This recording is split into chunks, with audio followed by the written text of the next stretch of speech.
لا حول ولا قوة إلا بالله العلي العظيم. أعوذ بالله من الشيطان اللعين الرجيم.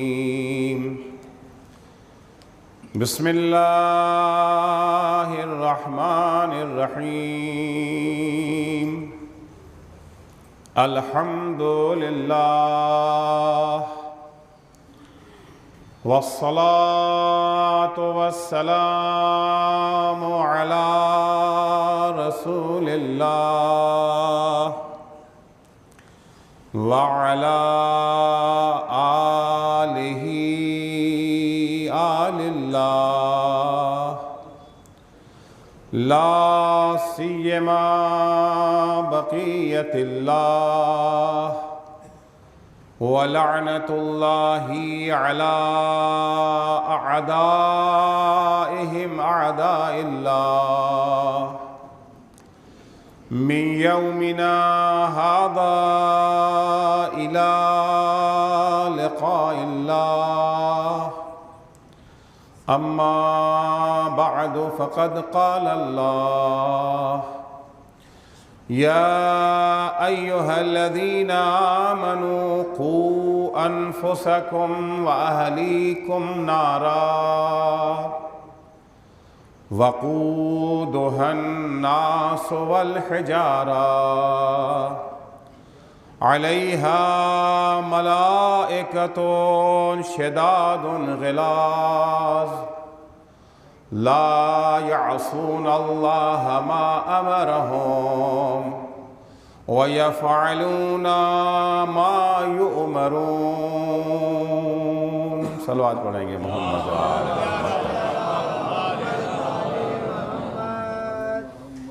عزیزان گرامی، کل آپ کی خدمت اقدس میں عرض کیا تھا کہ اس کائنات کا ہر ذرہ اللہ کی طرف سے کچھ فرائض کو انجام دے رہا ہے، چاہے ان کا تعلق جمادات سے ہو، نباتات سے ہو، حیوانات سے ہو، سب ایک ذمہ داری کا بوجھ اٹھائے ہوئے ہیں. انہی میں سے ایک انسان بھی ہے. ظاہر سی بات ہے کہ انسان سب سے اشرف ہے. انسان مخدوم کائنات ہے. قرآن کی روشنی میں سب خادم ہیں، انسان مخدوم ہے. جب اتنی عظمتوں کا مالک ہے تو ظاہر سے بات ہے اس کی ذمہ داریاں، اس کے فرائض بھی سب سے زیادہ اہم ہوں گے. انسان سب سے ممتاز ہے تو اس کی ذمہ داریاں بھی ممتاز ہیں. 3 قسم کی ذمہ داریاں ہر انسان کو اللہ نے عطا کی ہے.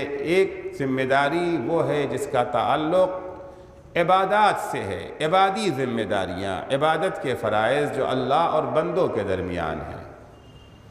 دوسری انسان کی ذمہ داری، اس کی ڈیوٹی خود اپنے سلسلے میں ہے، اپنے سلسلے میں، جسم کے سلسلے میں بھی اور روح کے سلسلے میں بھی. کچھ جسمانی ذمہ داریاں ہیں، کچھ روحانی ذمہ داریاں ہیں. تیسری ذمہ داری جو ہے وہ اجتماعی ذمہ داریاں ہیں. اجتماعی ذمہ داریاں بھی 2 قسم کی ہیں. کچھ ذمہ داریاں فیملی کے تعلق سے ہیں، کنبے کے تعلق سے ہیں، عائلی ذمہ داری جنہیں ہم کہہ سکتے ہیں، اور کچھ ذمہ داریاں سماج کے عام افراد کے سلسلے میں ہیں. یہ ہماری ذمہ داریاں ہیں. سب سے اہم ذمہ داری جو ہے وہ عائلی ذمہ داری ہے، کیونکہ سماج تو کنبے ہی سے بنتا ہے نا.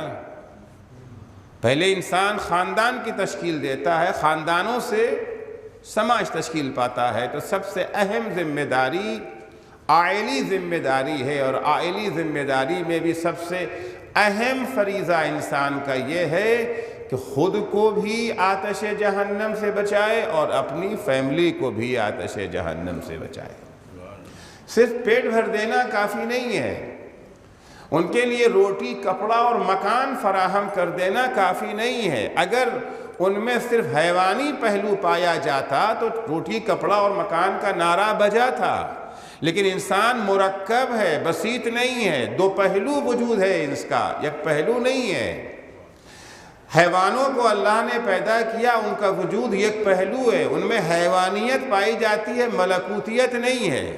فرشتوں کو اللہ نے پیدا کیا، ان کا وجود بھی یک پہلو ہے، ملکوتیت ہے، حیوانیت نہیں ہے۔ انسان کو جب اللہ نے پیدا کیا دو پہلو وجود عطا کیا ہے، مرکب وجود ہے، یہاں پر حیوانیت بھی ہے، ملکوتیت بھی ہے، تو دوہری ذمہ داریاں ہیں۔ حیوانی پہلو محدود ہے، ملکوتیت اس کی لامحدود ہے۔ حیوانی زندگی محدود ہے، ملکوتی زندگی لامحدود ہے، حد نہیں ہے اس کی۔ لہذا جہاں حیوانی پہلو کے سلسلے میں کچھ ذمہ داریاں اللہ نے فرض کی ہیں اپنی فیملی کے سلسلے میں، ان کا پیٹ بھرنا، انہیں کپڑا فراہم کرنا، سر پہ چھت فراہم کر دینا، ان کی ہیلتھ کا اہتمام کرنا، جہاں یہ ساری چیزیں ہیں وہیں سب سے اہم ذمہ داری جو اللہ قرار دیتا ہے، یا ایھا الذین آمنوا قوا انفسکم واہلیکم نارا، اپنے کو بھی آتش جہنم سے بچاؤ اور اپنی فیملی کو بھی آتش جہنم سے بچاؤ۔ کل قیامت کے دن جہاں تمہارے بارے میں سوال ہوگا وہی تمہاری فیملی کے بارے میں بھی تم سے سوال کیا جائے گا۔ فیملی کے یہ نہیں کہہ سکتے ہیں کہ صاحب ٹھیک ہے ہمارا کام تھا، انہیں بہت سارے افراد ہیں بھائی ہم نے پال دیا پوس دیا، باقی ان کی مرضی، وہ جو چاہیں سو کریں، آزاد ہیں، نماز کے لیے اٹھیں نہ اٹھیں، حجاب کریں نہ کریں، گناہ کریں نہ، ہمیں اس سے کوئی لینا دینا نہیں ہے۔ وہ اپنی قبر میں اپنا جواب دیں گے، ہم اپنی قبر میں اپنا جواب دیں گے، نہیں، ان کی قبر میں آپ کو جواب دینا پڑے گا۔ قوا انفسکم واہلیکم نارا وقودها الناس والحجارہ، وہ آتش جہنم جس کے ایندھن انسان اور پتھر ہیں، علیہا ملائکۃ غلاظ شداد، وہاں کے اوپر اس جہنم کا انچارج ذمہ دار ایسے فرشتوں کو بنایا گیا ہے جو بڑے سخت مزاج ہیں، لا یعصون اللہ ما امرہم، وہ اللہ کے حکم کی ہرگز نافرمانی نہیں کرتے ہیں، یفعلون ما یؤمرون، جس چیز کا اللہ نے حکم دیا ہے اسے بجا لاتے ہیں۔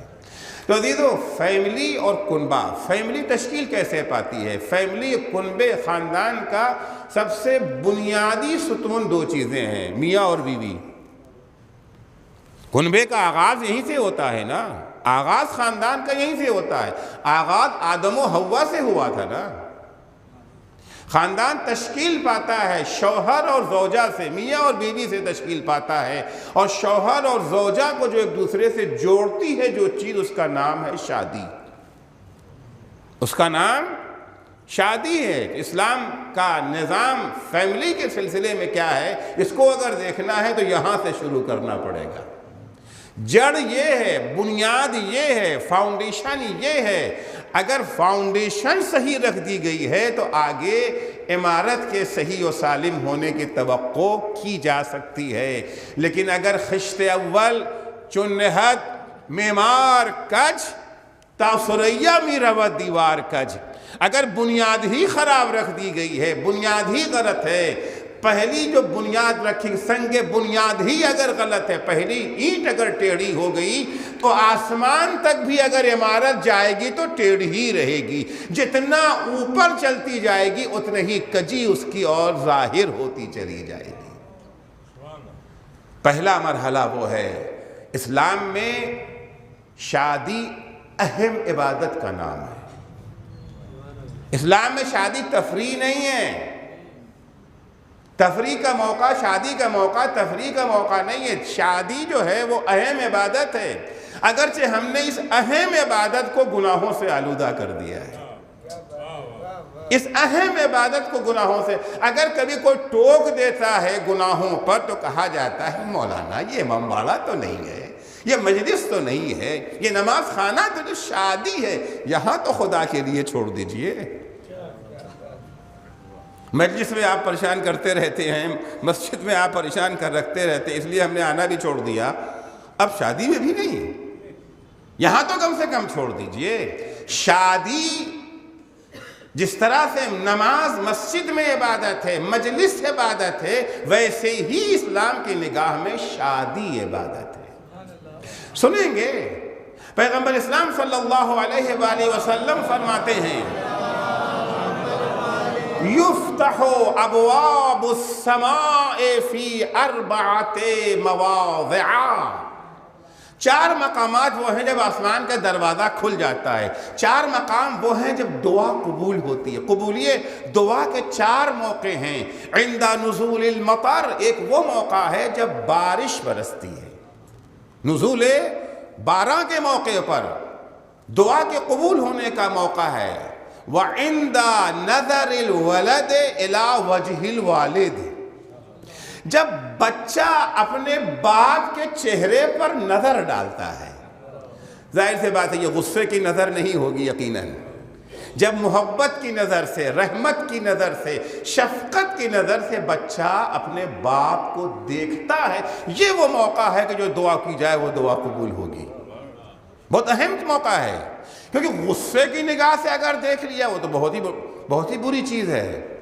چھٹے امام جعفر صادق علیہ السلام فرماتے ہیں، عجیب حدیث ہے، غور سے سنیے گا، خصوصاً ہمارے نوجوان بچے کبھی کبھی اپنے ماں باپ سے ناراض ہو جاتے ہیں، خفا ہو جاتے ہیں۔ اچھا بعض دفعہ ماں باپ حرکتیں بھی کرتے ایسی ہیں، ایسا نہیں ہے ہمیشہ بچوں کی غلطی نہیں ہوتی، حرکتیں بھی ماں باپ کی ایسی ہوتی ہیں۔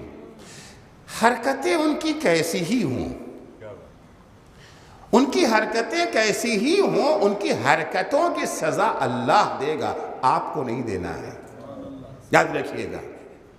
آپ سب کو سزا دے سکتے ہیں، ماں باپ کو سزا نہیں دے سکتے ہیں۔ امام فرماتے ہیں من نظر الی والدیہ نظر ماقت وہما ظالمان اللہ، اگر کوئی انسان اپنے اچھے ماں باپ کی بات نہیں کر رہا، برے ماں باپ کی، وہ ماں باپ جنہوں نے اپنے بچوں کے حق میں ظلم کیا ہے، کم ہیں ایسے ماں باپ، مگر ہیں ایسے ماں باپ جنہیں اپنے بچوں کا خیال نہیں رکھتا، انہیں اپنے ہی عیش و عشرت سے چھٹی نہیں ملتی ہے۔ ایک یہاں شادی کر لیا، ایک وہاں کر لیا، ایک وہاں کر لیا، ایک وہاں کر لیا، بچے پیدا کر کے ان کو چھوڑ دیا، اپنی عیاشیوں میں مصروف ہیں، انہیں فکر ہی نہیں ہے کہ ہمارے بچے کس حال میں ہیں، انہیں کھانا مل رہا ہے کہ نہیں مل رہا ہے، ایجوکیشن ان کی ہو رہی ہے کہ نہیں ہو رہی ہے، ان کے علاج معالجے کا انتظام ہے یا نہیں ہے، کس کے آگے ہاتھ پھیلا رہے ہیں، ان کی عزت و آبرو کوئی ان کو خیال نہیں ہے، ظالم ہے، ظلم کیا ہے۔ ایسے ماں باپ جنہوں نے بچوں کے حق میں ظلم کیا ہے، البتہ ایسے ماں باپ کم ہیں، ان کی تعداد الحمدللہ ابھی بھی زیادہ نہیں ہے، ابھی بھی لوگ کچھ کرے یا نہ کرے لیکن اپنے بچوں کے لیے بہت کچھ کرتے رہتے ہیں۔ لیکن اگر ایسے ماں باپ کہیں مل گئے جنہوں نے بچوں کے حق میں ظلم کیا ہے، ایسے ماں باپ کو اگر کوئی بچہ غصے سے گھور کے دیکھ لے، نہ گالی دی ہے، نہ تھپڑ مارا ہے، نہ بدتمیزی کی، کچھ نہیں کیا ہے، بس غصے سے دیکھ لیا ایک دفعہ، نگاہیں ہوتی ہیں نا، غصے کی نگاہیں الگ ہوتی ہیں، محبت کی نگاہیں الگ ہوتی ہیں، نفرت کی نگاہیں الگ ہوتی ہیں۔ من نظر الی ابویہ نظر ماقت وہما ظالمان اللہ، اگر کوئی بچہ اپنے ماں باپ کو غصے سے گھور کے دیکھ لے، وہ ماں باپ جو ظالم ہیں، انجام کیا ہوگا؟ لم يقبل اللہ لہ صلاۃ، اللہ اس کی کوئی نماز قبول ہی نہیں کرے گا۔ اور آپ جانتے ہیں کہ اگر نماز قبول نہیں ہوئی تو سب بیکار ہے۔ ان قبلت ما سوا، ان ردت ما سوا، نماز قبول، سارے اعمال قبول، معیار ہے نماز۔ حج کیا ہے، حج کب قبول ہوگا؟ جب نماز قبول ہوگی۔ خمس ادا کیا ہے، کب خمس قبول ہوگا؟ جب نماز قبول ہوگی۔ زیارات کے لیے گئے ہیں، کب زیارت قبول ہوگی؟ جب نماز قبول ہوگی۔ عزاداری بجا لائے ہیں، بہت بڑا کار ثواب ہے عزاداری، کب قبول ہوگی؟ جب نماز قبول ہوگی۔ جس پیغمبر نے، جن ائمہ نے ہمیں عزاداری کا ثواب بتایا ہے، اسی پیغمبر نے یہ بھی فرمایا ہے کہ جب تک نماز قبول نہیں ہو جاتی ہے کوئی عمل قبول نہیں ہے۔ ان قبلت ما سوا، ان ردت ما سوا، اگر نماز قبول ہو گئی تو بقیہ اعمال کے قبولی کا امکان ہے، لیکن اگر نماز رد ہو گئی تو سارے اعمال رد کر دیے جائیں گے۔ جو ماں باپ کو گھور کے دیکھ لے، تو ظاہر سی بات ہے یہاں کے اوپر جو دعا قبول ہوتی ہے وہ موقع نہیں کہ جب بچے غصے کی نگاہوں سے دیکھتے ہیں، جب عند نظر الولد الی وجہ الوالد، جب بچہ شفقت کی نگاہوں سے، محبت کی نگاہوں سے اپنے باپ کو دیکھتا ہے، وعند فتح باب الکعبہ، اور تیسرا مقام جہاں دعا قبول ہوتی ہے، آسمان کے دروازے کھلتے ہیں جب کعبے کا دروازہ کھلتا ہے، وہ بہت ہی کم لوگوں کو دیکھنے کو ملتا ہے، وہ موقع ہے قبولیت دعا کا۔ چوتھا موقع جو ہمیشہ ہمارے سامنے آتا رہتا ہے اور ہم اسے ضائع کر دیتے ہیں، گناہوں کی نذر کر دیتے ہیں، وہ عند النکاح، جس وقت نکاح ہو رہا ہوتا ہے، جس وقت نکاح ہو رہا ہوتا ہے اس وقت دعا کے قبولیت کا موقع ہے۔ ہم بجائے اس وقت پروردگار کی بارگاہ میں یہ جو ہے رجوع کرنے کے، اس کی بارگاہ میں ہاتھ اٹھا کر کے دعا کرنے کے، مختلف قسم کے معاصی میں صرف کر دے۔ اگر کچھ نہیں کرتے تو کم سے کم یہ جو ہے مکس گیدرنگ تو کر ہی دیتے ہیں، مکس گیدرنگ تو ہو ہی جاتی ہے، جہاں کے اوپر بے حجاب خواتین 16 سنگھار کے ساتھ۔ اب اس سے اچھا موقع کون سا ہوتا ہے؟ اور سجنے سورنے کا ایک عورت کے لیے اس سے اچھا موقع تو نہیں نہ ہوتا ہے۔ 16 سنگھار کے ساتھ عورت بے حجاب مردوں کے ساتھ موجود، خب یہ محفل گناہ ہے۔ چھٹے امام جعفر صادق علیہ السلام فرماتے ہیں، لا ينبغي لامرئ مسلم ان يجلس مجلسا يعصى الله فيه وهو لا يقدر على تغييره، ایک مسلمان کو زیب نہیں دیتا ہے اس بزم میں جائے جس بزم میں اللہ کا گناہ کیا جا رہا ہے اور اس میں گناہ کے ماحول کو تبدیل کرنے کی طاقت نہ ہو۔ دو طرح کے لوگ ہیں، ایک تو وہ ہیں اگر پہنچ جائیں گے کہیں پر تو فوراً ماحول بدل جائے گا، فوراً ماحول بدل جائے گا۔ ہے بعض علماء ایسے ہیں جن کی عظمت ہے کہ وہ جس بزم میں چلے جائیں گے، اگر گانا بجانا ہو رہا ہے بند ہو جائے گا، عورتیں فوراً اپنے سروں کو ڈھانکنا شروع کر دیں گی۔ اللہ کا ڈر نہ صحیح، مولانا کا تو ہے ہی ہے، خوف خدا نہ صحیح، مگر فنا عالم کا ہوتے ہیں بعض افراد، لیکن بعض وہ ہیں جن کی کوئی اہمیت ہی نہیں ہے۔ جیسے گائے بیل اگر وہاں سے آئے جائے چلا جائے تو کوئی اثر نہیں پڑتا، نہ ان کے آنے سے بھی کوئی اثر نہیں پڑتا۔ اگر آپ ان لوگوں میں شمار ہیں کہ آپ کے وہاں جانے سے گناہ کا ماحول تبدیل نہیں ہوگا، امام فرماتے ہیں کہ ایسی بزم میں مسلمان کو جانا زیب نہیں دیتا۔ لا ينبغي لامرئ مسلم، تو بہرحال شادی اسلام میں عبادت ہے۔ کیوں عبادت ہے؟ بھی عرض کروں گا کہ اتنی تاکیدات کیوں کی گئی ہیں۔ حضور اکرم صلی اللہ علیہ وآلہ وسلم فرماتے ہیں، ما من بناء فی الاسلام احب الی اللہ من التزویج، اسلام میں کوئی ایسی فاؤنڈیشن نہیں رکھی جاتی ہے، کوئی ایسی بنیاد نہیں ڈالی جاتی ہے جو اللہ کو شادی سے زیادہ محبوب ہو۔ محبوب ترین بنیاد، محبوب ترین فاؤنڈیشن جو اللہ کی نگاہ میں ہے وہ شادی ہے۔ کیا وجہ ہے؟ کیا راز ہے اس بات کا؟ کیوں اتنی ساری تاکیدات ہے؟ حکم دیتا ہے خدا شادی کرانے کا، کرنے کا تو ہے، یہ کرانے کا بھی حکم ہے۔ وَأَنْكِحُوا الْأَيَامَ وَأَنْكِحُوا الْأَيَامَ، اب جو کنوارے ہیں ان کی شادی کرو، مِنْ عِبَادِكُمْ وَإِمَائِكُمْ، حتیٰ اگر غلام اور کنیز ہیں ان کی بھی شادیاں کرا دو۔ یہ مت کوئی تو غلام ہیں تو کنیز ہیں، ہم سے کیا مطلب؟ نہیں، تمہاری ذمہ داری سے اپنے گھر کے کنوارے لڑکوں کنوارے لڑکیوں کی شادی کراتے ہو، اسی طریقے سے اگر غلام اور کنیز ہیں ان کی بھی شادی کراؤ۔ کبھی کبھی بچے شادی نہیں کرتے، نہیں ابھی شادی نہیں، کبھی تو کیریئر بنانا ہے، کیریئر بنا لیں گے تب شادی کریں گے۔ لڑکے بھی یہی کہنے لگے، اب لڑکیاں بھی یہی کہنے لگی ہیں، دونوں کو کیریئر بنانا ہے۔ ارے کیریئر بنانے ہی کے لیے شادی کرنا ہے۔ ابھی عرض کروں گا کیسے کیریئر بنے گا۔ کیریئر بنانے کے لیے شادی کرنا ہے، کیریئر بنانے کے بعد شادی نہیں، کیریئر بنانے سے پہلے شادی۔ جب مقصد شادی بیان کروں اسلام میں شادی کا مقصد کیا ہے تو بات اور واضح ہو جائے گی کیا کہنا چاہ رہا ہوں۔ ما من بناء فی الاسلام، تیسری حدیث میں پیغمبر فرماتے کہ ما من شاب تزوج فی حداثت السن، آج کل کے ماحول کے بالکل خلاف ہے یہ حدیث. جب بھی کوئی جوان ابتدائے جوانی میں شادی کر لیتا ہے،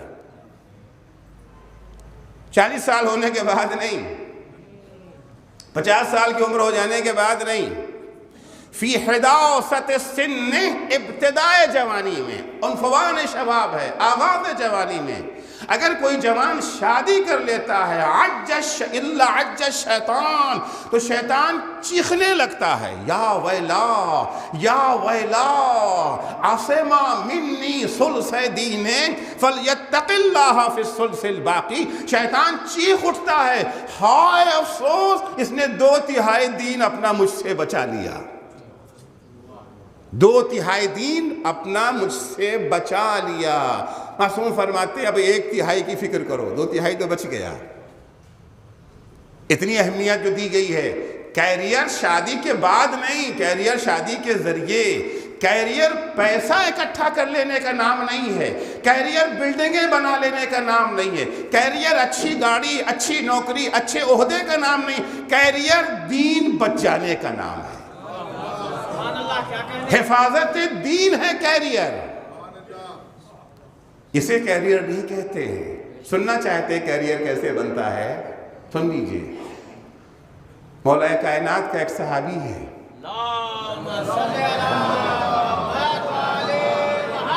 عاشق امیر المومنین ہے، مولائی ہے. مولائی بہت بڑا منصب ہے، معمولی چیز نہیں ہے مولائی ہونا، بہت بڑی نعمت ہے مولائی ہونا، جسے خدا اس نعمت سے نواز دے. مگر مولائی ہوتا کیسا یہ سنیے. مولائیت کی اس کی نگاہ میں قیمت کیا ہے اسے بھی سنیے، کیا قیمت چکاتا ہے اس کے لیے. مولا کا ایک شیدائی ہے جس کا نام ہے حجر ابن عدی. آج حجر ابن عدی کے نام سے سب آشنا ہو گئے ہیں. عدو شود سبب خیر گر خدا خواہد، اگر خدا چاہے تو دشمن ہی خیر کا سبب بن جاتا ہے. ان تکفیریوں نے، ان داعشیوں نے، ان وہابیوں نے حجر ابن عدی کی بے حرمتی کرنا چاہا تھا. ان کی قبر کے ساتھ بے حرمتی کیا، نبش قبر کیا. لیکن نبش قبر سبب بن گیا عظمت حجر ابن عدی کے اجاگر ہونے کا. جو حجر ابن عدی کے عظمتوں سے واقف نہ تھے وہ بھی آشنا ہو گئے. ہمارے اکثر اپنے نہیں جانتے تھے حجر ابن عدی کو، بچے بچے کو نام پتہ چل گیا جب سینکڑوں سال کے بعد قبر کھلی اور لاش تر و تازہ نکلی وہاں سے. لاش تر و تازہ نکلی. شام میں ان کی قبر ہے نا، مقام عذرا. حجر ابن عدی علی کے چاہنے والے ہیں. مولا علی کی شہادت ہو چکی ہے، معاویہ کا پورا تسلط ہو چکا ہے پورے عالم اسلام پر جو اس وقت کا تھا. مصر سے لے کر کے افغانستان کی سرحدوں تک معاویہ کا پورا اقتدار ہے، تسلط ہے. مولا شہید ہو چکے ہیں. اب چن چن کے عاشقان علی سے انتقام لیا جا رہا ہے. صلح امام حسن کے معاہدے کے خلاف علی کے چاہنے والوں پر ظلم و ستم کے پہاڑ توڑے جا رہے ہیں. حجر کو پورے کنبے کے ساتھ گرفتار کر لیا گیا. حجر کو گرفتار کر کے شام لے جایا جا رہا ہے. مقام عذرا تک پہنچے تھے. ایک دفعہ معاویہ کا خط آ گیا. خط کے ساتھ ساتھ یہ جو ہے بلینک چیک بھی موجود تھا. Blank cheque. خط میں لکھا تھا کہ حجر کو ہمارے پاس لے کے نہ آنا، کیونکہ یہ علی والے جب ہمارے دربار میں آتے ہیں ہمیں ذلیل ہی کر کے جاتے ہیں. ان کا مقابلہ کرنے کے ہمارے اندر تاب نہیں ہے، بہت بولتے ہیں. اس سے پہلے واقعات ہو چکے تھے نا جناب. یہ جو ہے سودہ حمدانی کا واقعات ہو چکا تھا، حاتم طائی کے بیٹے کا واقعہ ہو چکا تھا. ترکی بترکی ان لوگوں نے جواب دے کر کے معاویہ کو ذلیل کر دیا تھا کہ یہاں مت لانا، ان کا کام جہاں پر ہے وہیں کے اوپر حل ہو جائے. 2 آپشن ہیں حجر کے لیے. پہلا آپشن یہ ہے کہ عشق علی سے دستبردار ہو جائے. سودا ہو رہا ہے محبت علی کا. آج تو کوئی سودا کرنے والا نہیں ہے، اس زمانے میں تھے نا. عشق علی کا سودا ہو رہا ہے. حجر سے کہو محبت علی سے دستبردار ہو جائیں، جو قیمت چاہے لے لے. معاویہ نے چیک پر کچھ لکھا، کورا کاغذ سائن کر کے بھیج دیا، قیمت نہیں لکھی. معاویہ نے کورا کاغذ نہیں بھیجا بلکہ یہ اعلان کر رہا ہے محبت علی اتنا گرا قدر سرمایہ ہے اس کی قیمت میں معین نہیں کر سکتا، میں قیمت نہیں معین کر سکتا، جو قیمت چاہیں حجر لکھ دیں، جو قیمت چاہیں حجر لکھ دیں گے۔ گورنر بننا چاہتے ہیں کسی اسٹیٹ کے، بنا دیں گے۔ سونا چاندی چاہیے، زر و جواہر چاہیے، غلام کنیز چاہیے، باغات چاہیے، کھیت زمین چاہیے، جو چاہیے قیمت لکھ لیں، عشق علی سے دستبردار ہو جائے۔ سامنے رکھا گیا حجر کے، حجر ڈیل اچھی ہے، اب تو علی بھی رہے بھی نہیں علی، معاویہ ہی معاویہ ہے چاروں طرف، امید بھی نہیں ہے کسی کی۔ حالات ایسے پیدا ہو گئے ہیں کہ اپنا امام حرام حسن بھی جو ہے یہ صلح کر چکے ہیں، اب تو معاویہ ہی کی حکومت ہے، اسی کا اقتدار ہے۔ حجر نے انکار کر دیا، نہیں چاہیے مجھے، کہ عشق علی کی کوئی قیمت ہی نہیں ہے، تو انمول ہیرا ہے، اس کی کوئی قیمت نہیں ہے، کوئی چیز بھی عشق علی کا بدل نہیں بن سکتا ہے، ٹھکرا دیا۔ کہ اچھا دوسرا آپشن یہ کہ مرنے کو تیار ہو جاؤ، یا عشق علی سے دستبرداری کی شکل میں ساری سہولتیں ملیں گی، ورنہ مرنے کو تیار ہو جاؤ۔ کہاں وہ منظور ہے، مرنے کو میں تیار ہوں۔ سوچئے کیریئر کیسے بنتا ہے، فیوچر کیسے بنتا ہے۔ حجر کو جاب کا خیال نہیں ہے، بزنس کا خیال نہیں ہے، دولت کا خیال نہیں ہے، بلڈنگ کا خیال نہیں ہے، گاڑی کا خیال نہیں ہے، عشق علی نہیں چھوڑنا۔ کہ حجر اکیلے نہیں مارے جاؤ گے، پورے کنبے کے ساتھ مارے جاؤ گے، تمہارا بیٹا بھی مارا جائے گا، تو کوئی بات نہیں ہے۔ ہاں بس ایک درخواست ہے میری، وہ درخواست یہ ہے کہ پہلے میرے بیٹے کو قتل کرو، بعد میں مجھے۔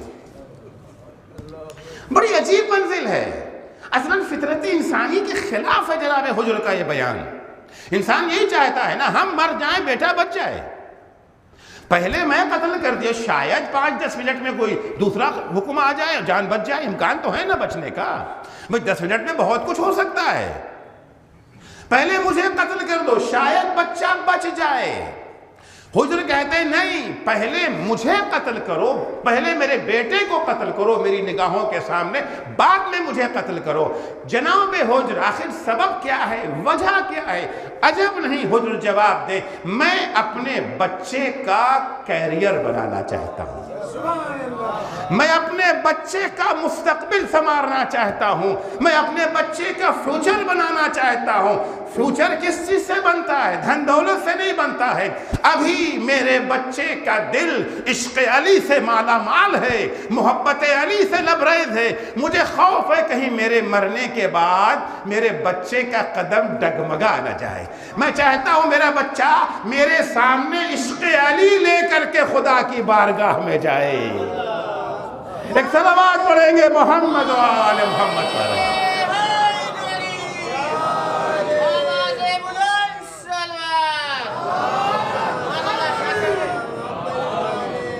ما من شاب تزوج فی حداثت سنہ، شادی کی عمر کیا ہے، شادی کی ایج کیا ہے؟ اب آج کل تو 28 سال 30 سال سے پہلے تو کوئی بات ہی نہ کیجیے کسی سے۔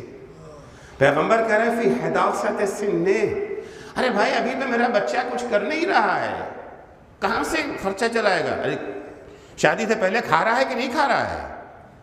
شادی سے پہلے بچے کا خرچہ کون دے رہا ہے؟ کہ جی باپ دے رہا ہے، تو شادی کے بعد بھی دے دے، کون سی بڑی بات ہے، کیا پریشانی کی بات ہے؟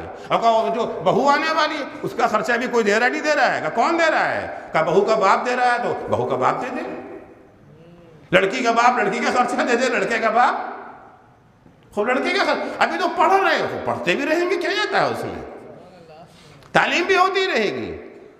یہ چیزیں بہانہ نہ بنے شادی کے سلسلے میں، کیوں؟ مقصد ازدواج جو بیان کروں تو وہاں بات اور واضح ہوگی۔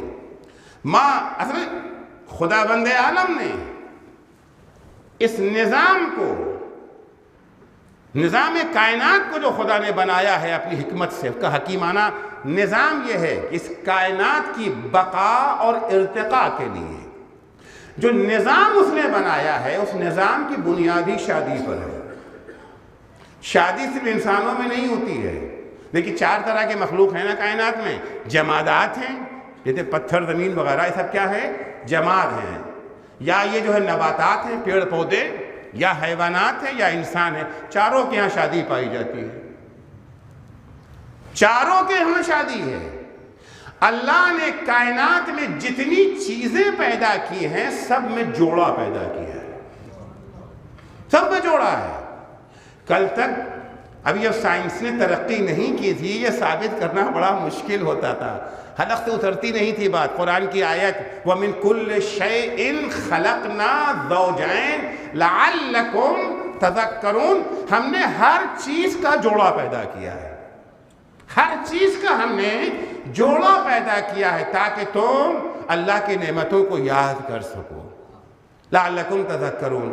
لیکن جب سائنس آگے بڑھی، ترقی ہوئی سائنس کی، تو سائنس نے بتایا ہاں جمادات میں بھی جوڑا ہے، ہاں نباتات میں بھی جوڑا ہے. حیوانات تو خیر لوگ دیکھ ہی لیتے ہیں کہ ان کا جوڑا ہے، لیکن نباتات میں کم نظر آتا تھا، جمادات میں تو بالکل نظر نہیں آتا تھا کیسے وہاں پہ جوڑا ہے. لیکن آج یہ دیکھا گیا کہ نہیں، ہر چاہے وہ جمادات ہوں چاہے نباتات ہوں، ان کے اندر جب تک 2 چیزیں ملتی نہیں ہیں تیسری چیز پیدا نہیں ہوتی ہے. جب تک 2 چیزیں ملتی نہیں ہیں. دیکھیے 2 گیس ہے، مختلف مزاج ان کا ہے. ایک کا مزاج ہے جلنا، دوسرے کا مزاج ہے جلانا. ایک ہائیڈروجن ہے اور ایک آکسیجن ہے. ایک کا مزاج جلنا اور ایک کا مزاج جلانا. جب ان دونوں کی شادی ہو جاتی ہے، جب یہ دونوں مل جاتے ہیں تو کیا ہوتا ہے؟ تیسری چیز پیدا ہو. اس کا کام ہے بجھانا، یعنی پانی. پانی کیسے پیدا ہوتا ہے؟ پانی میں کیا ہے؟ یہی چیزیں تو ہیں نا. ہائیڈروجن اور آکسیجن کا جب امتزاج ہو گیا، مل گئے. البتہ ہر ایک کی شادی کا طریقہ الگ الگ ہے. انسان کی شادی کا طریقہ الگ ہے، جانور کا الگ ہے، پیڑ پودوں کا الگ ہے، اور جمادات کا الگ ہے. تو کہیں پر 2 گیسیں مل گئی، مخلوط ہو گئی، تیسری چیز پیدا ہو گئی. کہیں کے اوپر 2 قوتیں ہیں، یہ جو ہے مثبت قوت، منفی قوت، نیگیٹو پاور، پوزیٹو پاور، جب یہ ایک دوسرے سے قریب ہو جاتے ہیں. ایٹم میں کیا ہوتا ہے؟ ایٹم میں کیا ہوتا ہے؟ الیکٹرون، پروٹون، 2 مختلف پاور ہیں نا. ایک یہ جو ہے نیگیٹو پاور ہے، ایک پوزیٹو پاور ہے. جب یہ دوسرے کے قریب ہو جاتے ہیں، ایک دوسرے کے محور پر جب چکر لگانے لگتے ہیں، جب ان کے درمیان معاشقہ ہوتا ہے تو انرجی پیدا ہوتی ہے نا. زمین کی ساری ارتقاء، ترقیاں، یہ پھل فروٹ سبزیاں کہاں سے ہیں؟ جب سورج کے عناصر زمین کے عناصر سے ملتے ہیں. جب سورج کے عناصر زمین کے عناصر سے ملتے. البتہ یہ باتیں آج سائنس نے بہت واضح طریقے سے بیان، اور یہ قرآن کا معجزہ ہے. اس زمانے میں جب جہالت کے اندھیرے میں لوگ ڈوبے ہوئے تھے، جب سائنس کا نام و نشان نہیں تھا، اس وقت قرآن نے کہا وَمِن كُلِّ شَيْءٍ خَلَقْنَا زَوْجَيْنِ. ہم نے ہر چیز میں جوڑا پیدا کیا ہے. اس چیز کو آج سائنس نے کشف کر دیا. اور نباتات میں تو یہ مسئلہ بڑا ہی حیرت انگیز ہے. کس طریقے سے پھل پیدا ہوتا ہے، کس طریقے سے تلقیح کا عمل انجام پاتا ہے، اس تفصیلات میں مجھے نہیں جانا ہے. تو عزیزو، سب میں شادی ہے اور انسان کے ہاں بھی شادی ہے. لیکن عرض کیا کہ انسان سب سے بڑی مخلوق ہے نا، لہذا اس کی شادی کا مقصد بھی بہت بڑا ہے. جب تک شادی کا مقصد نہیں واضح ہو جاتا ہے تب تک معیار انتخاب ہمسر بھی واضح نہیں ہوگا کہ شادی کا معیار کیا ہونا چاہیے. ایک لڑکے کو کیسی لڑکی پسند کرنی چاہیے، ایک لڑکی کو کیسا لڑکا پسند کرنا چاہیے. کہ کنبہ تشکیل کہاں سے پائے گا؟ میاں بیوی سے. میاں بیوی کا رشتہ کہاں سے بنتا ہے؟ شادی سے بنتا ہے. تو پہلا مرحلہ انتخاب ہے نا، چننا ہے. معیار کیا رکھیں گے؟ معیار تبھی پتہ چلے گا جب مقصد معلوم ہو جائے گا. آپ گاڑی لینا چاہتے ہیں، کون سی گاڑی لیں؟ تو مقصد تو پہلے معلوم ہوگا کیا کرنا چاہتے ہیں. مسافر اگر ڈھونا چاہتے ہیں تو ظاہر سی بات ہے اسی لحاظ کی گاڑی لیں گے. مال ڈھونا چاہتے ہیں تو اس لحاظ کی گاڑی لیں گے. جو مقصد ہوگا انتخاب اسی کے لحاظ سے ہوگا. مقصد کیا ہے، حکمت کیا ہے اس چیز کی؟ دیکھیے اللہ نے سارے مخلوقات کو انسان کو ممتاز بنایا ہے. جتنی چیزیں بھی اللہ نے بنائی ہیں سب کو اللہ نے بنایا ہے، ان کے بننے میں ان کا اپنا کوئی ہاتھ نہیں ہے. سونا سونا بن گیا، اس میں سونے کا کوئی کمال ہے؟ مٹی مٹی، سونا مٹی کو بھی اللہ نے مٹی بنایا، سونے کو اللہ نے سونا بنایا. ہیرے کو اللہ نے ہیرا بنایا، کوئلے کو اللہ نے کوئلہ بنایا. اگرچہ ہیں دونوں پڑوسی ہیں، مگر ایک ہیرا ہے اور ایک کوئلہ ہے. کوئلے کے کوئلہ بننے میں کوئلے کا کوئی قصور نہیں ہے، ہیرے کے ہیرا بننے میں ہیرے کا کوئی کمال نہیں ہے. بکری بکری بن گئی، شیر شیر بن گیا. نہ بکری کے بکری بننے میں بکری کا کوئی قصور ہے، نہ شیر کے شیر بننے میں شیر کا کوئی کمال ہے. اور مردے کے بعد یہ جیسے ہیں ویسے ہی رہیں گے. بکری ہمیشہ بکری رہے گی، شیر ہمیشہ شیر رہے گا. اگر بکری دوسروں کا کھیت چرنا چھوڑ دے تو کیا شیر بن جائے گی؟ بکری کوئی اچھا کام کر دے تو اچھا کام کرنے کے نتیجے میں کیا اس کی ترقی ہو جائے گی؟ اللہ اسے شیر بنا دے گا. اور شیر اگر کوئی غلطی کر بیٹھے تو کیا اللہ اسے یہ جو ہے بکری بنا دے گا؟ شیر کچھ بھی کرے شیر رہے گا، بکری کچھ بھی کرے بکری رہے گی. کبھی بکری شیر نہیں بن سکتی، کبھی شیر بکری نہیں. ہیرا ہمیشہ ہیرا رہے گا، کوئلہ ہمیشہ کوئلہ رہے گا، سونا ہمیشہ سونا رہے گا، مٹی ہمیشہ. مگر انسان بڑا عجیب ہے. انسان کو انسان خود سے بننا ہے. انسان کو انسان خود سے بننا ہے. انسان یعنی اشرف المخلوقات. اللہ نے ہمیں انسان کی شکل فقط دے کر کے بھیجا ہے. انسان کی شکل دے، اشرف المخلوقات بنا کے نہیں بھیجا ہے. ایک ہی زمانے میں علی بھی ہے، معاویہ بھی ہے، امام حسین بھی ہے، شمر بھی ہے، دونوں ہیں. شکلیں دونوں کی انسان جیسی ہیں. مگر کیا شمر کو آپ اشرف المخلوقات کہیں گے؟ آیا معاویہ کو آپ اشرف المخلوقات کہیں گے؟ فرعون اشرف المخلوقات تھا یا موسیٰ؟ نمرود اشرف المخلوقات ہے یا ابراہیم؟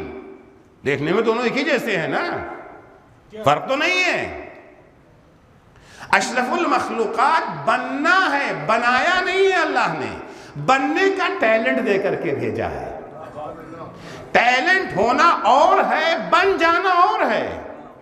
کتنے ہی ایسے افراد ہیں جن میں ڈاکٹر بننے کا ٹیلنٹ ہے، کیا ڈاکٹر بن جاتے ہیں؟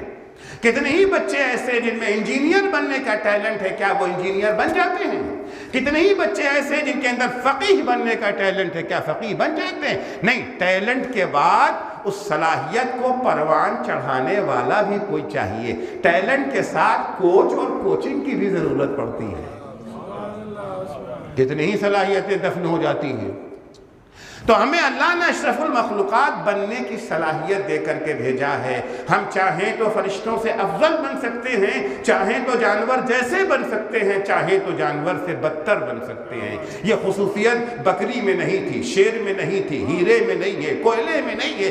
انسان ایک ہی انسان ہے. کبھی وہ اشرف المخلوقات کہلانے کا حقدار ہو جاتا ہے، کبھی قرآن کہتا ہے اولئک کالانعام، یہ تو جانور ہیں. کبھی قرآن کہتا ہے بل ہم اضل، یہ جانور سے بدتر ہے، جانور ان سے بہتر ہے.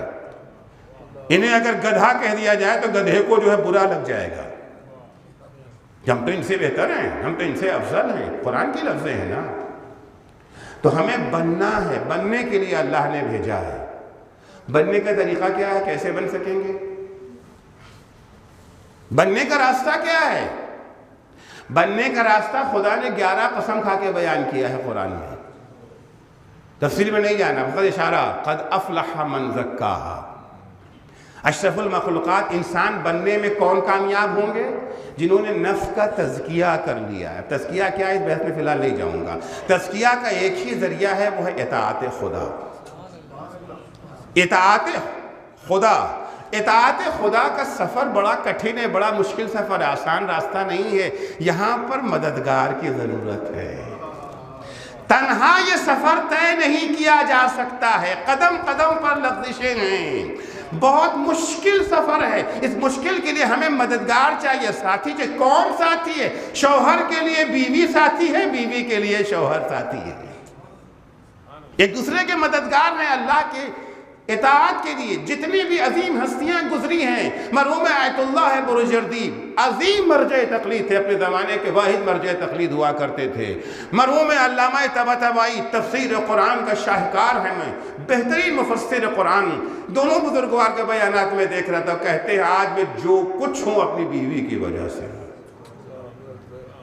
ارے یہ تو آقا بروجردی ہیں، یہ تو علامہ طباطبائی ہیں. ہمیں تو وہ جو حلال مشکلات جہاں ہے، وہ جو امیر المومنین ہے، وہ جو سب کی مدد کرتا ہے، وہ اپنی زوجہ کے بارے میں کہتا ہے نعم العون علی طاعت اللہ، فاطمہ اللہ کی اطاعت کی راہ میں بہترین مددگار ہیں.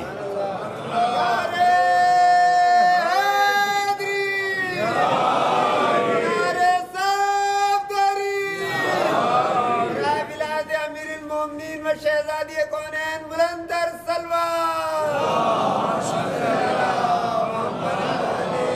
نعم العون علی طاعت اللہ. تو شادی کا مقصد سمجھ میں آ رہا ہے؟ کیریئر کیسے بنے گا؟ شادی کے ذریعے بنے گا یا شادی کے بعد بنے گا یا شادی سے پہلے بنے گا؟ سب سے بڑا مقصد ہے اطاعت خدا کے سفر میں ایک جو ہے مددگار چاہیے، شریک چاہیے. کہتے ہیں نا شریک زندگی. وہ کون سی زندگی؟ دنیا والی یا آخرت والی؟ یہ حیوانی زندگی یا ملکوتی زندگی کا شریک؟ حیوانی زندگی کے لیے بہت زیادہ شریک نہیں چاہیے. لیکن روٹی کھانا کوئی بڑا کام تو نہیں ہے کہ کوئی کھانا پکانے والی جو ہے بیاہ کے گھر میں لائیں. ہوٹل میں بھی کھانا کھا سکتے تھے، خود بھی پکا سکتے ہیں، کون سی پریشانی کی بات ہے؟ کھانا پکانا کوئی مشکل کام ہے؟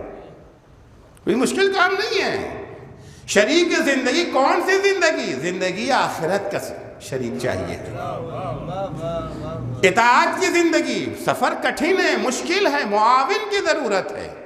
تو شادی کا ایک مقصد اطاعت خدا کے سفر میں معاون مددگار کی فراہمی. دوسرا مقصد مستقبل کے لیے بہتر نسل کی فراہمی.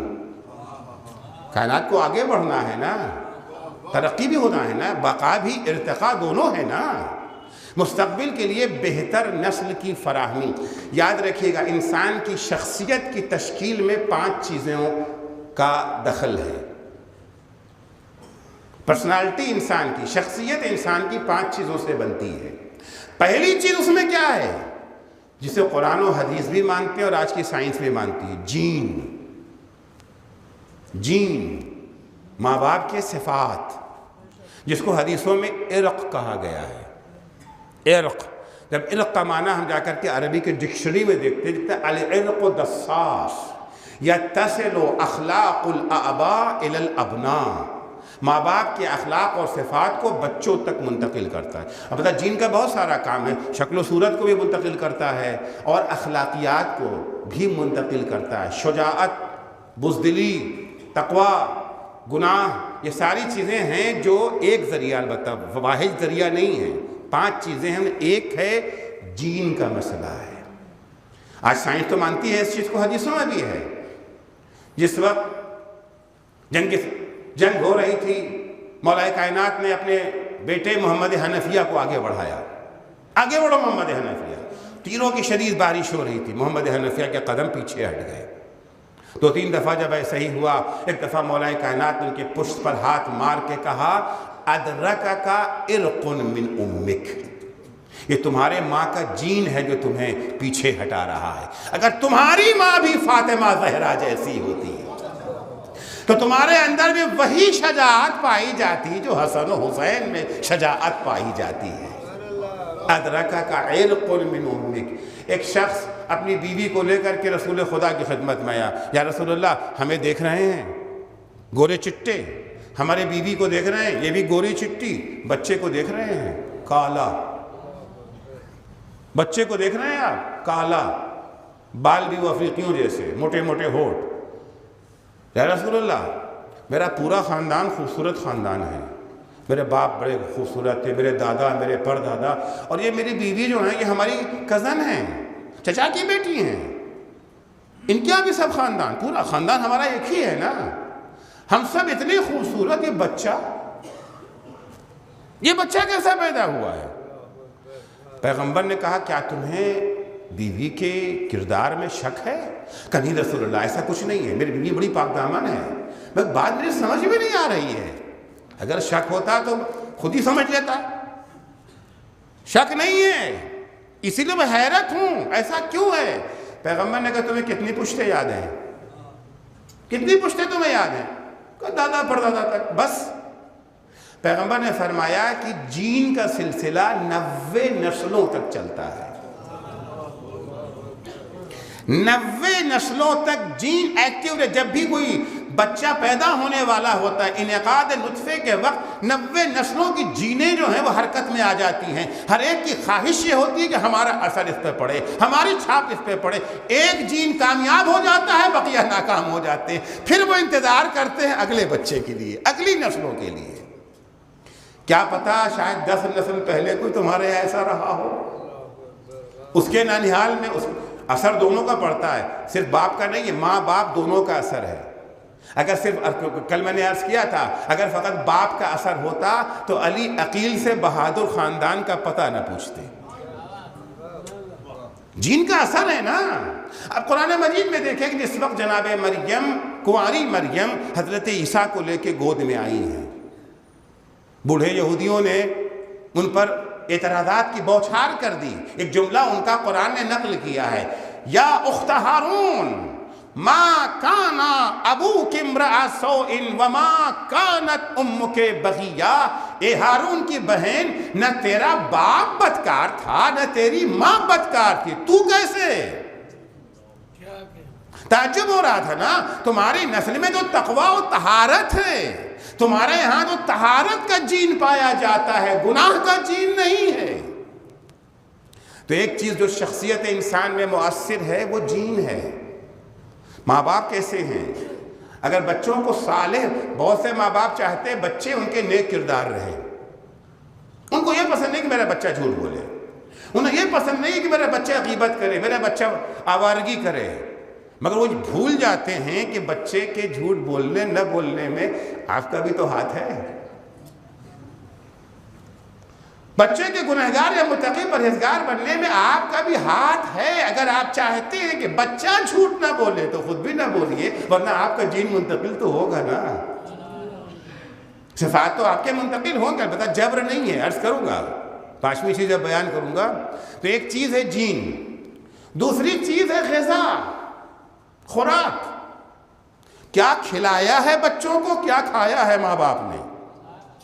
نطفہ جس چیز سے منعقد ہوا ہے۔ ہمیشہ بچوں ہی کو اعتراض نہ کیجئے، الزام نہ، بچے بگڑ گئے، دیکھیے کہ بچوں کے بگڑنے میں آپ کا کہاں کہاں قصور ہے، اپنے قصور پر بھی نظر ڈالیے اور کم سے کم آئندہ تو اصلاح ہو سکے۔ علامہ مجلسی، محمد باقر مجلسی، ان کے والد کا نام ہے علامہ محمد تقی مجلسی، دونوں علامہ ہیں، دونوں جلیل القدر عالم ہیں۔ والد کا نام محمد تقی، بیٹے کا نام محمد باقر۔ محمد تقی مجلسی مسجد اصفہان میں درس دے رہے ہیں، واعظ کر رہے ہیں، نصیحت ہے، تقریر، مجلس پڑھ رہے ہیں۔ ایک صاحب نے آگے کان میں ان سے کہا کہ حضور آپ یہاں مجلس پڑھ رہے ہیں، وہاں آپ کے صاحبزادے لخت جگر محمد باقر یہ جو ہے بدمعاشی کر رہے ہیں، 3-4 برس کی عمر ہے، کیا بدمعاشی کر رہے ہیں؟ اب اس زمانے میں پانی کے لیے یہ جو ہے نل وغیرہ تو نہیں نہ ہوتا تھا، مشک ہوتی تھی، مشک ٹانگ دی جاتی تھی، چمڑے کی مشک ہوتی تھی۔ محمد باقر کو کہیں سے سوئی مل گئی، انہوں نے مشک میں چبھویا، جب چبھویا تو ایک باریک سی ایک لہر وہاں سے جاری ہوئی، بہت اچھا لگا تو ایک اور چبھو دیا، 3 4 5 فوارہ بن گیا پورا، کھیل رہے اس سے۔ اب پانی برباد ہو رہا، پانی کہاں ملتا تھا؟ آج کی طرح تو نہیں نا ہر وقت نل میں پانی آئے۔ خیر ابھی یہاں پر بھی سنا ہے کہ بہت سے جگہوں پر ایک دن آڑ کر کے پانی آتا ہے، ہر روز پانی نہیں آتا، تو وہ لوگ زیادہ سمجھتے ہیں پانی کی قیمت کو۔ محمد تقی نے جب یہ سنا تو سوچ میں پڑ گئے، بیٹے کو نہیں ڈانٹا جا کر کے، بیٹے کو نہیں ڈانٹا۔ ہم لوگ یہ کرتے ہیں نا، جیسے ہی سنتے ہیں فوراً بچے کو بلا کے کان پکڑیں گے، ڈانٹیں گے، پھٹکاریں گے، بچے کو نہیں ڈانٹا۔ سوچ میں پڑ گئے ہم سے کہاں غلطی ہوئی ہے، کہاں غلطی ہم سے، کیوں ہمارا بچہ ایسا ہو گیا؟ سوچتے رہے، کچھ سمجھ میں نہیں ہے۔ گھر آیا کر کے اپنی بیوی سے کہا کہ آج محمد باقر نے ایسا کام کیا، بڑی شرمندگی اٹھانی پڑی. کہاں غلطی ہم سے ہوئی ہے محمد باقر کی پرورش میں؟ اہلیہ نے کہا مجھ سے غلطی ہوئی ہے. کیا غلطی ہوئی ہے؟ کہا جب محمد باقر میرے شکم میں تھے، میں حاملہ تھی. اور ظاہر سی بات ہے اس زمانے میں عورتوں کو عجب عجب چیزوں کی خواہش ہوتی ہے نا، کب کس چیز کی خواہش ہو جائے پتہ نہیں ہے. پڑوسی کے گھر میں انار لگا تھا، انار کی ایک شاخ ان کے گھر میں لٹک رہی تھی. انار لگا تھا اس میں، مجھے انار کھانے کی خواہش ہوئی. پڑوسی کا ہے نا، میرا تو نہیں ہے. شاخ میرے گھر میں ہے مگر ہے اس کا، ہمیں حق نہیں ہے اس کی اجازت کے بغیر. کل میں نے بس کیا کیا کہ وہ سوئی لے کر کے میں نے انار میں چبھویا اور ذرا سا رس چوس لیا. انار نہیں توڑا، اس کو ڈیمیج بھی نہیں کیا، سوئی چبھایا. میں نے انار میں سوئی چبھوئی، محمد باقر نے مشک میں سوئی چبھو دی. انہوں نے مشک میں سوئی چبھو دی. کیا کھایا کھانا ہے ہم نے اس وقت؟ انعقاد یہ جو ہے نطفے کے وقت بچہ پیٹ میں ہے، پیدا ہونے کے بعد کیا کھانا کھلایا ہے بچے کو؟ بہت تفصیلی موضوع ہے، وقت بھی ہمارا ختم ہو گیا. تو تیسری چیز ہے ماحول. کس ماحول میں بچے نے آنکھیں کھولی، کس ماحول میں اس کی تربیت ہوئی ہے. چوتھی چیز ہے تعلیم و تربیت. یہ چاروں چیزیں ماں باپ کے ہاتھ میں ہیں. بچہ خود سے تو کسی اسکول میں نہیں جاتا نا جہاں آپ بھیجیں گے. کسی اسکول میں بھیج رہے ہیں جہاں بچوں کا دین ایمان نیلام کیا جا رہا ہے، وہاں بھیج رہے ہیں یہ دکھانے کے لیے کہ سب ہمارا اسٹیٹس کیا ہے. فلاں اسکول جو بڑا مہنگا والا اس میں میرا بچہ پڑھتا ہے. اب آج کل تو اسکولوں کے ذریعے سے بھی والدین کی اسٹیٹس کا پتہ چلتا ہے نا. کہاں بھیجا ہے بچوں کو؟ جہاں دین و ایمان کا یہ جو ہے نیلام کیا جا رہا ہے وہاں بھیجا ہے. جہاں دین و ایمان کو دفن کیا جا رہا ہے وہاں بھیجا ہے. یا جہاں دین و ایمان کو پروان چڑھایا جا رہا ہے وہاں بھیجا ہے. انہیں اس سے مطلب نہیں ہے کہ ہمارا بچے کو اصول دین معلوم ہے کہ نہیں معلوم ہے، ہمارے بچے کو واجبات نماز کا پتہ ہے یا نہیں. خوشی اس بات کی ہے کہ میرا بیٹا فراٹے سے انگریزی بولتا ہے، اس کی خوشی ہے. البتہ یہ کوئی بری بات نہیں ہے، یقیناً جتنی زبانیں سیکھ لیں اتنی اچھی بات ہے. سائنس سیکھیں، ٹیکنالوجی کو اختیار کریں، اپنائیں، ہر فیلڈ میں آگے بڑھیں، لیکن ہر فیلڈ میں ترقی بعد میں، دین کی ترقی پہلے. دین کے میدان میں ترقی پہلے. اگر دنیا کی ترقی دین کی ترقی سے ٹکرا جائے، جس چیز کو قربان کرنا ہے وہ دنیا کی ترقی ہے، دین کی ترقی نہیں ہے. جو لوگ دنیا کی ترقی کو مقدم رکھتے ہیں ان کے بارے میں قرآن سورہ نازعات میں کہتا ہے فَأَمَّا مَنْ طَغَى وَآثَرَ الْحَيَاةَ الدُّنْيَا فَإِنَّ الْجَحِيمَ هِيَ الْمَأْوَىٰ. جو لوگ اللہ کی سرکشی کرتے ہوئے دنیا کی زندگی کو، دنیا کی ترقی کو مقدم رکھتے ہیں آخرت کی ترقی پر، ان کا ٹھکانہ جہنم کے سوا کہیں نہیں. قرآن کی آیت ہے، قرآن کی واضح آیت ہے. تو تعلیم و تربیت چاروں چیزیں، جین آپ کے اختیار میں، اپنے کو کیسا بناتے آپ کے صفات منتقل ہوں گے. غذا آپ کے اختیار میں، ماحول کس ماحول میں لا کے بچے کو رکھا ہے آپ کے اختیار میں. تعلیم و تربیت کہاں بھیجا ہے، کس معلم کے پاس بھیجا ہے آپ کے. ہاں پانچویں چیز اور ہے جو ہر شخص کے اپنے اختیار، وہ ہے انسان کا اپنا ارادہ. اپنا ارادہ سب پر حاکم ہے. ممکن ہے ایک انسان کا جین بھی خراب ہو، ممکن ہے کہ انسان کا کھانا بھی خراب رہا ہو، ممکن ہے کہ ماحول میں بھی خراب رہا ہو، ممکن ہے تعلیم و تربیت بھی خراب طریقے سے ہوئی ہو، مگر انسان اپنے کو بدل لیتا ہے. تاریخ میں ملیں گے جین خراب تھا مگر ماحول اچھا مل گیا. بعض جگہوں کے اوپر ہے کہ جین اچھا تھا ماحول خراب مل گیا. دونوں چیزیں ہیں. تو تغیر و تبدل ہے، سب پر حاکم ہے انسان کا ارادہ. تو شادی کا ایک مقصد کیا ہے؟ مستقبل کے لیے بہتر نسل کی فراہمی. بہتر نسل کی فراہمی میں ماں باپ کا بہت بڑا کردار ہے، بہت بڑا. تیسرا مقصد، اور میں جس کو میں تمام کروں، تیسرا مقصد ہے سکون کا حصول، سکون حاصل کرنا. البتہ ہر طرح کا سکون، فقط جنسی سکون مراد نہیں ہے، ہر طرح کا سکون. قرآن کہتا ہے وَمِنْ آيَاتِهِ أَنْ خَلَقَ لَكُم مِّنْ أَنفُسِكُمْ أَزْوَاجًا لِتَسْكُنُوا الیہا وَجَعَلَ بَيْنَكُمْ مَوَدَّةً وَرَحْمَةً، اللہ کی نشانیوں میں سے ایک نشانی یہ ہے کہ اللہ نے تمہیں میں سے تمہارا جوڑا پیدا کیا ہے تاکہ ایک دوسرے کو سکون پہنچا سکو، ایک دوسرے کے سکون کا ذریعہ بنو، شوہر بیوی کے سکون کا ذریعہ بن جائے، بیوی شوہر کے سکون کا ذریعہ بن جائے۔ ظاہر سی بات ہے دنیا میں مصیبتیں تو ہر ایک کے ساتھ ہیں، مشکلیں تو ہر ایک کے ساتھ ہیں، ایک ایسا کوئی چاہیے، مونس کی ضرورت ہے جو مشکلوں کو گھٹا دے، بڑھا نہ دے۔ پیغمبر اسلام جب لہو لہان گھر میں آتے تھے، کون تھا جو پیغمبر کو سکون پہنچاتا تھا؟ خدیجہ کے سوا کوئی اور تھا؟ یہی وجہ ہے کہ خدیجہ کا انتقال ہو گیا۔ بہت ساری بیویاں پیغمبر کی زندگی میں آئی ہیں لیکن پیغمبر خدیجہ کو بھلا نہ سکے۔ صورت شکل کے لحاظ سے بہتوں کا دعویٰ تھا کہ ہم خدیجہ سے بہتر ہیں،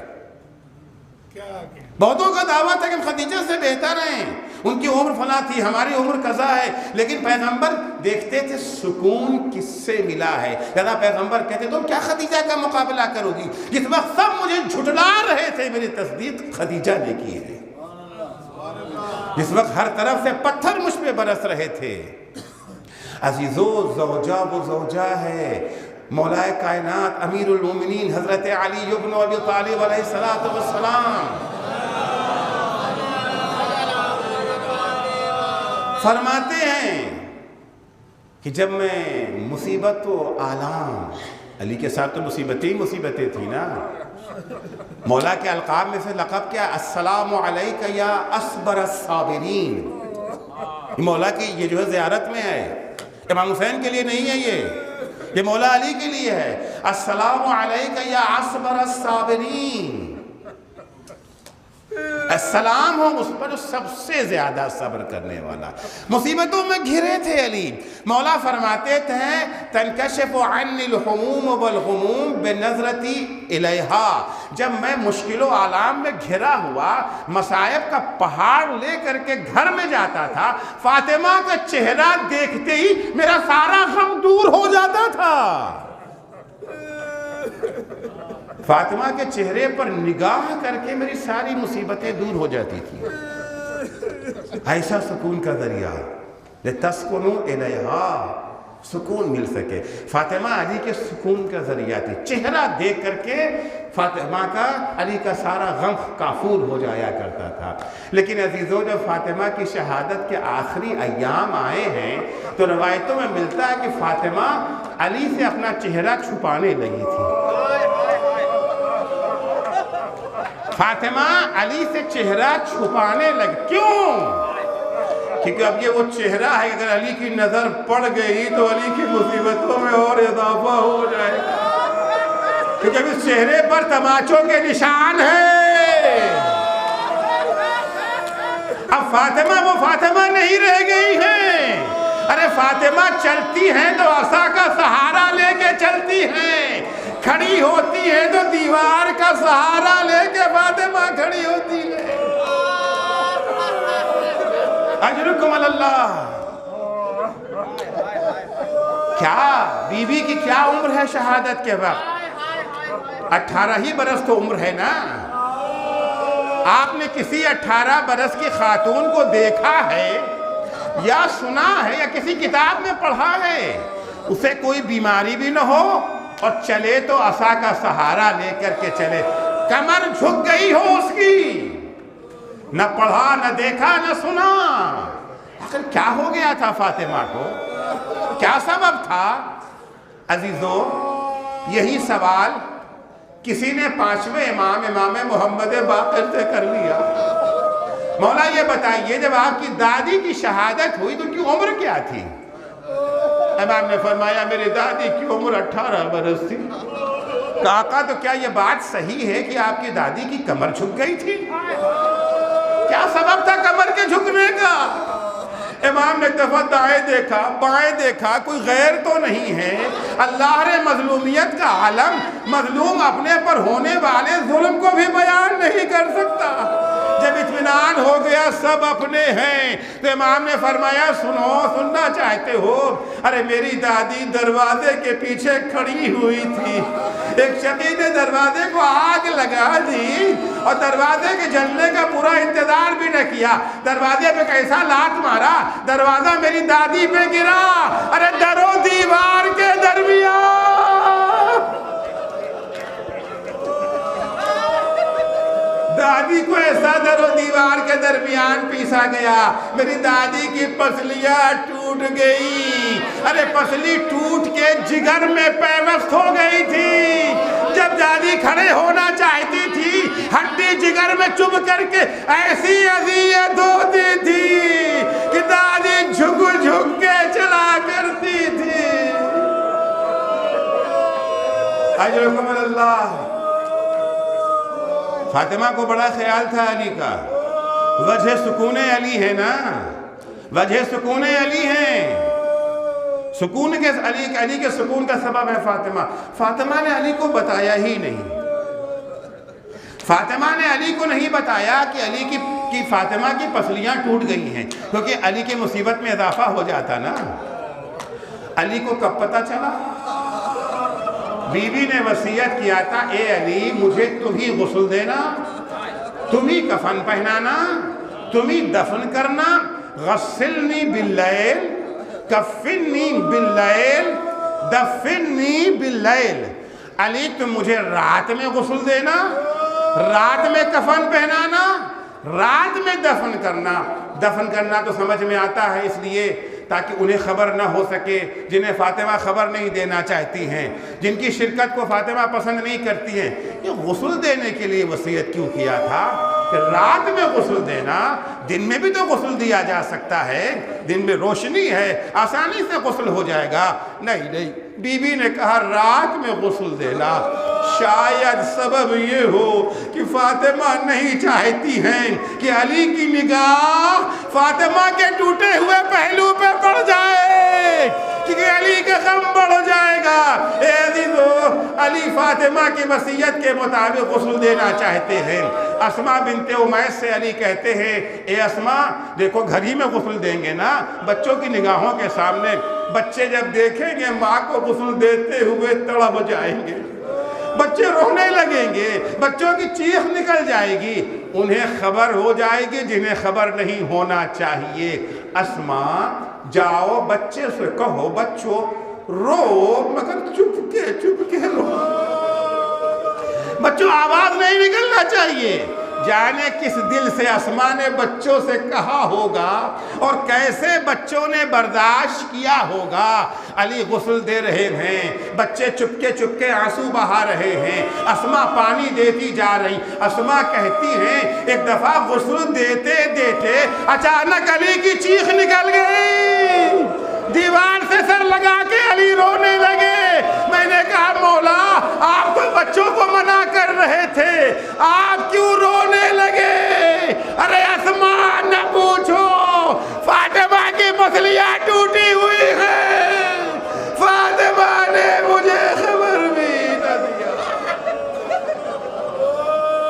الا لعنت اللہ علی قوم ظالمین وَسَيَعْلَمُ الَّذِينَ ظَلَمُوا أَيَّ مُنْقَلَبٍ يَنْقَلِبُونَ۔ بار اللہ تجھے واسطہ ہے محمد و آل محمد کا، ہماری اس مختصر سی عبادت کو قبول فرما۔